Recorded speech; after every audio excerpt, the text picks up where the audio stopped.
Hello mayam. Ngasi ji Meitei gi cheraubani to Meitei haidi kai haitare akhoi gaura dharma changba mi di nate akhoi Hindu gaura dharma chappa mi gi di April da ogani 14-15 da happy cherauba do hujik ngasi na Meitei gi cheraubani da ina share to ni se Maharashtra da sune moi guri parba haido moi su new year ni ngasi degi to akhoi Meitei gi su ngasi degi new year ni ado happy new year ado akhoi 14-15 handak chahi di akhoi di amda tawroi tawba to hoi de chana de hai hoi mi lei hi da bani na ine bok lei hi da bani na ado aina ngasi video se share to ningi se kari na di weather numit si su khara khara changbagi matang su thoe aduga aigi jam harauba nungaiba kai haitare ne 2026 ki jam nungaiba akhoi gi home production haitare kaino ni yanghang se akhoi gi yanghang se ai yanghang tan bdo akhoi yanghang tha gi bdo machit kitang khak yanghang na du maru su nataba mara su kaisum bu jaw da basum chumna gi simple yanghang machit amana ne pura ngasi kyam Achouba yanghang phangi hangwa mayam ane maki amta tatte tan ba matam da ne makse jam chaw na sang na thoklei yeba yanghang se aduna I mayam da share to ni na to ni kyam phajana chaw re yanghang se do mayam atai khang de jam re ro em gani khali khoi yanghang tan do da di yanghang se matat khasu tat nei dana asi di pura full jam phajana chaw na lei re yanghang se adu ge ni mayam da share to ni na torok pani aina dugi yanghang se chang ba matam da mane makse amaga kam lo thok tuido pamu re chang madi karak te lebak pak do lo thok tuido ina thude ka do pamu bana do ai adu su video lo hori ai kakta ja da bane thatat mane hoine manung do sengdok isingda kathalaga sengdok toini na hade thude ga adu su ai thude ga sengdok pu su ai myam da share to ke ade yengminasi sugjam chawba oirami hai se mane mamang da bu thajaru de sumai bo ina bra mamang da bu khalu de ba sumai na egi yanghang se chawrak kani haina macha machi kitang haidi jam hen na pik pang lam se jam da bani na ne maning gi mate kitang du ne heta namjan gi bani already phare oidadi oidre haina ishor na khangare haina duai to gi badagi ngasi chahi ani hum sure yanghang jum gi chare iba ta hunjik ngas handak ki sina ina mayam da extra share to ningi se keri gi no khangaba yanghang se chawman khraba ado chawo su ma ki kaino se khoi la phoi la phang mai to mathak makha smai ani do leiba do du su ekbar thude khara ga su ne angam mathang dang kha ka leirami pura full oina leiya ba pura amta tattana ne phajana lei pamu bana upai di leite du ga thude e thum sajai thum badi cha do bani na chamno photo ga du su khara di kaino atik ko thami ga tei di phaudo e semaga ado kaino to rini phaurini du aina yanghang se tan gi badudi handakti labor khara na sum tan gi bani moi tapai khara ne phumba gi matam duga ina taw tho haina lo tho e adu lorga adu lo keno tawre sing yanghang se safa tawraga haidi singdo isingda chamdo ga duga ka ga soiraga ne phauri ne ado anirak ki taw khare kilo ma he na di phangi ado hojik na last ngasi sina ina khwai last khara le ho ai amukta loi taw de ba ma akhoi alu amukta lopna sengdo ga ne mil da pi ge hai ri ba ne aina ha pi nu ha ba khoi husband na hai ba aina taw no ai angam kan da khitang sum ne masa na sum tawraga ne grinder da tak ke hai da ne ai grinder da su tak khra ba ne du gi video su ai yam da share taw khare aina tak khina kyam ka phangai do ghi diba da happy ni ghi diba 500 gram 250 gram chan baduga ngasi gi si su yengminasi aigi yanghang se chawman gi na jam phajaman gi na mayam da du gi harau na aina share to rakpani aina adu do jenghalle mayam da yengminasi aina du chamaga su kamai na thudi edu su yengminasi ko adu gi aina share to rakpani asina last yanghang oidoni handak chahi sigi tan gi badagi anirakti phajana phaudok na sudo khare hojikna last ni ngasi gi sina do yengminasi ko mayam punamakta gi sina khwaidai chaw sang Achouba yanghang oire amta tatte jong se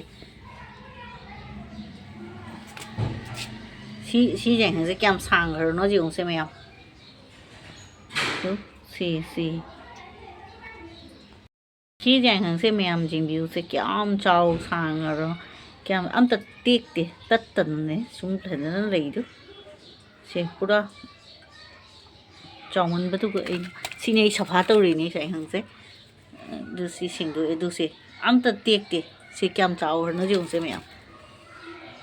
ꯑꯗꯨꯅ ꯑꯩ ꯃꯌꯥꯝꯗ ꯁꯤꯌꯔ ꯇꯧꯔꯛꯏꯅꯤ ꯑꯩꯅ ꯍꯧꯖꯤꯛ ꯈ꯭ꯋꯥꯏꯗꯒꯤ ꯑꯆꯧꯕ ꯌꯥꯏꯉꯪꯁꯦ ꯁꯤꯁꯤꯅꯤ ꯑꯩꯅ ꯍꯧꯖꯤꯛ ꯁꯤꯗ ꯆꯥꯝꯗꯣꯏꯁꯦ ꯄꯥꯝꯃꯨꯏ ꯃꯁꯤ ꯇꯦꯛꯈ꯭ꯔꯗꯤ ꯑꯩꯗꯤ ꯅꯨꯡꯉꯥꯏꯇꯦ ꯀꯃꯥꯏꯅ ꯇꯧꯗꯣꯏꯕ ꯈꯪꯗꯦ ꯁꯨꯃꯥꯏꯅ ꯇꯧꯔꯅꯤ ꯑꯁꯤ ꯈꯔꯕꯨꯗꯤ ꯆꯥꯝꯃꯦ ꯑꯁꯤ ꯑꯍꯨꯝꯂꯛ ꯁꯨꯕꯅꯤ ꯑꯩꯒꯤ ꯌꯥꯏꯉꯪ ꯃꯌꯥꯝ ꯑꯃ ꯇꯥꯟꯈꯤꯕꯗꯣ ꯁꯤ ꯄꯨꯔꯥ ꯄꯤꯛꯁꯤꯜꯂꯝꯃꯤꯅꯦ ꯑꯗꯣ ꯑꯅꯤꯔꯛꯇꯤ ꯑꯩ ꯆꯥꯝꯊꯣꯛꯑꯒ ꯐꯧꯗꯣꯛꯈ꯭ꯔꯦ ꯌꯥꯏꯉꯪ ꯀꯩꯅꯣ ꯇꯧꯔ ꯇꯛꯑꯦ ꯁꯤꯈꯛ ꯋꯥꯠꯂꯤ ꯁꯤ ꯐꯖꯗ꯭ꯔꯦ ꯌꯦꯡꯁꯦ ꯁꯤ ꯑꯩ ꯀꯃꯥꯏꯅ ꯆꯥꯝꯗꯣꯏꯅꯣ ꯈꯪꯗꯦ ꯇꯠꯈ꯭ꯔꯅꯤ ꯑꯩꯅ ꯄꯥꯈꯠꯄꯦ ꯑꯁꯤꯅ ꯇꯧꯔꯤꯦ ꯑꯁꯤꯅ ꯀꯩ ꯁꯦꯕꯣꯠ ꯃꯁꯤꯡꯁꯦ ꯑꯁꯤꯅ ꯁꯨꯃꯥꯏꯅ ꯇꯧꯅ ꯂꯩꯕꯥꯛꯁꯦ ꯑꯩꯅ ꯀꯣꯊꯣꯛꯏꯅꯤ ꯁꯤ ꯑꯁ ꯇꯦꯛꯇꯗꯤ ꯐꯅꯤ ꯃꯥꯒꯤ ꯀꯥꯔꯛꯇ ꯂꯩꯕꯥꯛ ꯂꯩꯕꯁꯤꯡꯁꯦ ꯁꯤꯁꯦ ꯁꯨꯃꯥꯏꯅ ꯁꯐꯥ ꯇꯧꯗꯣꯏꯅꯤ ꯃꯣꯕꯥꯏꯜꯁꯦ ꯄꯥꯏꯗꯤ ꯅꯨꯡꯉꯥꯏꯇ꯭ꯔꯦ ꯁꯤꯒ ꯈꯔꯒ ꯂꯩꯔꯤ ꯑꯗꯨꯅꯤ ꯁꯤ ꯕꯥꯜꯇꯤꯡꯁꯦ ꯇꯧꯅꯤ ꯁꯤ ꯊꯨꯝꯃꯣꯛꯁꯤꯒ ꯆꯥꯝꯃ ꯍꯥꯞꯇꯣꯏꯕ ꯕꯥꯜꯇꯤꯡ ꯃꯆꯥꯁꯤꯒ ꯁꯨꯃꯥꯏꯅ ꯇꯧꯏ ꯁꯤꯅꯤꯁꯦ ꯃꯌꯥꯝ ꯁꯤꯅꯅꯦ ꯂꯩꯕꯥꯛꯁꯤꯡꯗꯣ ꯁꯤꯗ ꯈꯣꯠꯇꯣꯛꯇꯣꯏꯅꯤ ꯁꯤ ꯇꯦꯛꯄꯤꯗꯗꯤ ꯐꯅꯤ ꯄꯥꯝꯃꯨꯕꯅ ꯁꯤꯁꯦ ꯑꯩꯗꯤ ꯊꯨꯗꯦꯛꯀꯗꯕ ꯄꯥꯝꯃꯨꯏ ꯍꯥꯏꯁꯤꯅꯤ ꯀꯌꯥ ꯆꯥꯎꯔꯤ ꯌꯦꯡꯉꯨ ꯆꯥꯎ ꯁꯥꯡꯕ ꯌꯥꯏꯉꯪꯅꯤꯅ ꯑꯩꯅ ꯁꯤꯌꯔ ꯇꯧꯔꯛꯏꯅꯤ ꯃꯌꯥꯝꯗꯣ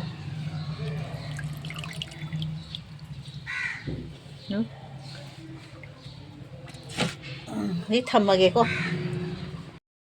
ꯃꯌꯥꯝ ꯁꯤꯁꯤꯅꯦ ꯊꯨꯗꯦꯛꯀꯗꯕ ꯄꯥꯝꯃꯨꯔꯦꯅꯦ ꯁꯤ ꯊꯨꯗꯦꯛꯇꯗꯤ ꯌꯥꯔꯔꯣꯏ ꯁꯤꯁꯨ ꯁꯨꯛ ꯐꯖꯕꯁꯤ ꯑꯩ ꯀꯃꯥꯏꯅ ꯊꯨꯗꯦꯛꯇꯣꯏꯅꯣ ꯃꯈꯨꯠꯁꯤꯅ ꯄꯥꯝꯃꯨꯔꯦ ꯑꯗꯣ ꯊꯨꯗꯦꯛꯇꯗꯤ ꯌꯥꯔꯔꯣꯏ ꯁꯤ ꯃꯅꯠꯇꯗꯤ ꯃꯅꯨꯡꯁꯤꯒ ꯂꯩꯕꯥꯛ ꯉꯥꯛꯇ ꯂꯩ ꯑꯗꯨ ꯊꯨꯗꯦꯛꯑꯦ ꯂꯩꯕꯥꯛ ꯆꯪꯉꯤꯁꯤ ꯎꯔꯕ ꯃꯅꯨꯡꯗ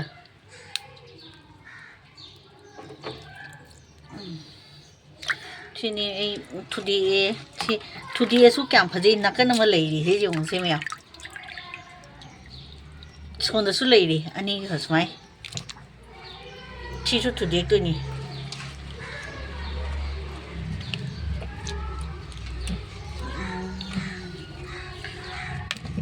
ꯑꯗꯨ ꯊꯨꯗꯦꯛꯑꯦ ꯂꯩꯈꯣꯝ ꯑꯃꯗ ꯄꯛꯑꯦ ꯁꯤꯃ ꯊꯨꯗꯦꯛꯑꯦ ꯑꯁꯤꯃꯇꯁꯨ ꯃꯌꯦꯡ ꯇꯥꯗꯦ ꯌꯦꯡꯉꯨꯁꯤ ꯁꯤꯈꯛ ꯂꯩꯔꯤꯁꯦ ꯁꯤ ꯑꯃ ꯑꯇꯦꯛꯄ ꯑꯃ ꯂꯩꯔꯦ ꯁꯤꯒꯤ ꯊꯨꯗꯦꯛꯄꯅꯤ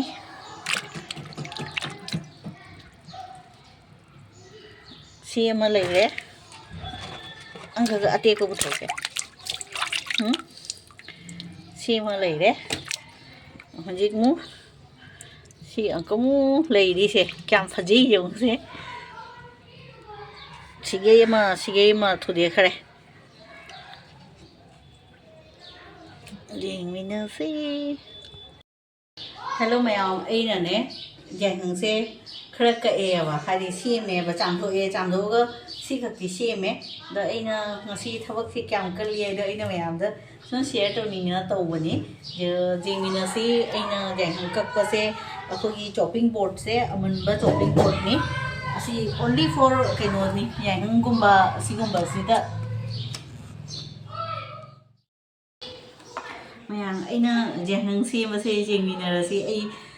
ꯌꯥꯏꯉꯪꯁꯦ ꯃꯈꯨꯠꯇꯤ ꯊꯨꯏꯀꯣ ꯑꯗꯨꯅ ꯆꯣꯞꯄꯤꯡ ꯕꯣꯔꯗ ꯑꯃꯟꯕ ꯁꯤꯁꯤꯃ ꯁꯨꯝ ꯌꯥꯏꯉꯪ ꯀꯩꯅꯣ ꯁꯦꯝꯅꯕꯒꯤ ꯊꯝꯈ꯭ꯔꯕꯅꯤ ꯑꯩꯅ ꯁꯨꯃꯥꯏꯅ ꯇꯧꯅ ꯑꯩꯅ ꯁꯨꯃꯥꯏꯅ ꯔꯥꯎꯟ ꯔꯥꯎꯟ ꯇꯧꯔꯤꯕ ꯉꯁꯤꯅ ꯂꯥꯁ ꯉꯁꯤꯅ ꯂꯣꯏꯁꯤꯜꯂꯅꯤ ꯑꯩ ꯁꯤ ꯑꯩ ꯃꯁꯥꯒꯤ ꯑꯥꯏꯗꯤꯌꯥꯅꯤ ꯑꯩ ꯃꯤꯗꯤ ꯇꯝꯗꯦ ꯑꯩ ꯃꯁꯥꯅ ꯁꯨꯃꯥꯏꯅ ꯆꯥꯝꯊꯣꯛꯑꯒ ꯁꯨꯃꯥꯏꯅ ꯔꯥꯎꯟ ꯔꯥꯎꯟ ꯇꯧ ꯁꯦꯝꯕ ꯑꯩ ꯄꯣꯛꯂꯛꯄꯗꯒꯤꯁꯨ ꯌꯥꯏꯉꯪꯁꯦ ꯁꯨꯃꯥꯏꯅ ꯇꯧꯅ ꯀꯛꯅ ꯃꯌꯥꯝꯅ ꯃꯦꯆꯤꯟꯗ ꯇꯛꯏꯗꯤ ꯈꯪꯉꯤ ꯕꯠ ꯑꯁꯨꯃꯥꯏꯅ ꯑꯩꯈꯣꯏ ꯊꯦꯡꯅꯔꯛꯇ꯭ꯔꯤ ꯇꯧꯗ꯭ꯔꯤ ꯑꯩꯈꯣꯏꯁꯦ ꯌꯨꯝꯒꯤꯗꯤ ꯆꯥꯔꯛꯑꯦꯀꯣ ꯍꯥꯟꯅ ꯑꯗꯣ ꯑꯣꯟꯂꯤ ꯄꯥꯎꯗꯔ ꯑꯣꯏꯅ ꯑꯣꯜꯂꯒ ꯆꯥꯏ ꯑꯗꯣ ꯒ꯭ꯔꯥꯏꯟꯗꯔꯗ ꯇꯧꯅꯕ꯭ꯔꯥ ꯑꯩꯅ ꯈꯪꯗꯕ ꯑꯩꯅ ꯑꯍꯥꯟꯕ ꯌꯥꯏꯉꯪ ꯊꯥꯕꯗ ꯁꯤꯒ ꯒꯨꯋꯥꯍꯥꯇꯤꯗꯁꯨ ꯊꯥꯕꯗ ꯃꯊꯟꯇ ꯇꯧꯔꯦ ꯒ꯭ꯔꯥꯏꯟꯗꯔꯗ ꯑꯩꯅ ꯈꯔ ꯇꯧꯅ ꯌꯦꯡꯕ ꯑꯣꯜꯂꯦ ꯄꯥꯎꯗꯔꯗꯒꯤ ꯑꯩꯅ ꯁꯨꯝꯗꯨꯒꯩ ꯑꯗꯨꯝ ꯁ꯭ꯇꯥꯔꯠ ꯇꯧꯔꯦ ꯑꯩ ꯃꯦꯆꯤꯟꯗ ꯑꯥꯗ ꯃꯤꯜꯗꯒ ꯄꯤꯗꯔꯦ ꯁꯦ ꯌꯥꯝꯁꯨ ꯌꯥꯝꯗꯕꯅꯤꯅ ꯃꯁꯥꯒꯤ ꯁꯨꯝꯅꯦ ꯂꯩꯗꯁꯨ ꯌꯥꯔꯦ ꯑꯩꯈꯣꯏꯒꯤ ꯆꯥꯅꯕꯒꯤ ꯅꯠꯇꯕꯤꯗ ꯑꯗꯣ ꯁꯨꯃꯥꯏꯅ ꯇꯧꯅ ꯑꯩꯅ ꯁꯦꯝꯃꯦ ꯑꯗꯣ ꯁꯤꯗ ꯁꯨꯃꯥꯏꯅ ꯐꯧꯗꯣꯛꯏꯅꯤ ꯐꯧꯗꯣꯛꯀꯅꯤ ꯍꯧꯖꯤꯛ ꯁꯨꯃꯥꯏꯅ ꯇꯧ ꯁꯦꯝꯕꯁꯦ ꯑꯩꯅ ꯃꯌꯥꯝꯗ ꯁꯨꯝ ꯁꯦꯌꯔ ꯇꯧꯅꯤꯡꯉ ꯇꯧꯔꯤꯅꯤ ꯁꯤꯒꯤ ꯀꯩꯅꯣꯁꯦ ꯌꯥꯝ ꯅꯨꯡꯉꯥꯏ ꯑꯁꯤꯒꯤ ꯏꯟꯇꯔꯦꯁ ꯑꯃꯅꯦꯕ ꯁꯤꯁꯦ ꯑꯩ ꯍꯟꯗꯛꯁꯦ ꯌꯣꯡꯆꯥꯛ ꯈꯣꯠꯄ ꯑꯗꯨꯒ ꯄꯥꯡꯈꯣꯛ लफू थरो याइहंग सिसु मखुत चुई मखुती फजद्रे हजी जोंचा के मतम सिगे मयाम दना एगी जाम नुंगाइ से मसागी होम प्रोडक्शन है इसाना थारगा इसाना चामधोगा इसाना स्माइ सेम फौरगा याइहंग तक सिगी नुंगाइ बसिगी एक्सपीरियंस से जाम नुंगाइ अदसु गुवाहाटी दा एदी जाम नुंगाइ ने से खन खलु दे स्माइ एना वो स्माइ दे का पुथोपा गमनी है द एदी जाम हरावना सीमा शेयर तोनी म्याम दा याइहंग की मचु सिसु जाम फजे म्याम द अमो बसु लेने द अखोइ से जाम फजे तो नहीं इन्हें मैं आपका शेयर तो इन्हें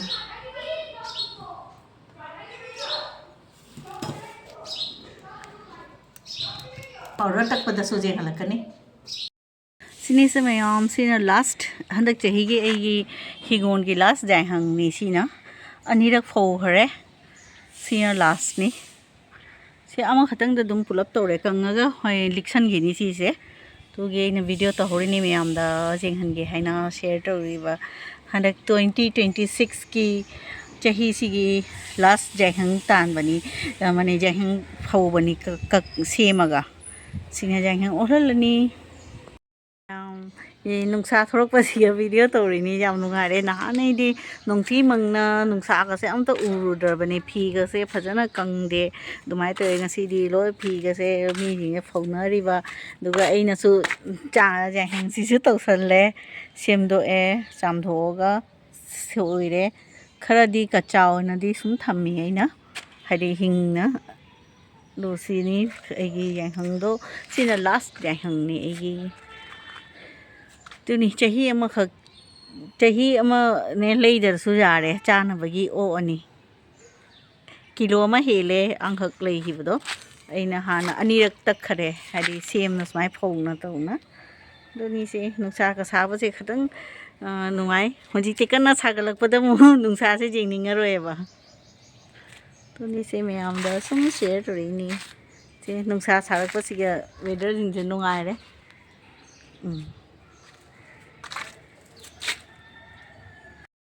दोनी सिगा ngasi सिगा जामना दै कंगद्रे सिखसि सिम जायहंग से लौसलनी तो ये लाइनी से मचु से सुम फजबनी मैम अखोगी जायहंग मचु से फजबनी सिमदि थोए असिसु कंगगदि जामना लिक्सल्ली सिनी संदागी नुमित चंगम दागिनी से चंगरे फजरे नुमित से चंगी बलोट खयादा आओ मथक सिगे खितंग जुबीगी मरुम सिगे नुमित से लोट खरे अदुनी मैम सु आई जी बाय बाय तौरगे मैम बाय बाय।